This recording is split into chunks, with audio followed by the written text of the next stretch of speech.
Hi అండి. ఇంకా finally Arasavalli వెళ్ళొచ్చేసిన తర్వాత ఇదిగోండి శ్రీకూర్మం అయితే వెళ్ళాము. ఇంకా అరసవెల్లి నుంచి ఒక 15 కిలోమీటర్స్ ఉంటుందండి.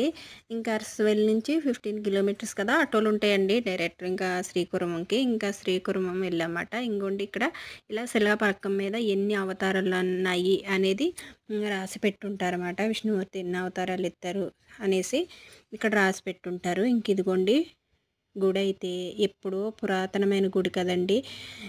అప్పుడు కట్టడాలే వేరు. భలే ఉంటుందండి టెంపుల్ ఇంకా. ఇంకా టెంపుల్ లోపలికెళ్ళైతే దర్శనం అయితే చేసుకోవడానికి లోపలికైతే వెళ్తున్నాము. ఒకసారి మీకు కూడా టెంపుల్ అంతా చూపిస్తున్నాను. ఇంకా లోపలికి ఫోన్ ఎలా ఉంటుందండి. ఇంకా లోపల వీడియో కూడా తీశాను. అది కూడా చూపిస్తాను. చూసారా? అప్పటి కట్టడాలే వేరండి. చెక్కు చెదరకుండా ఎలా ఉన్నాయో చూసారా? ఇంక ఇది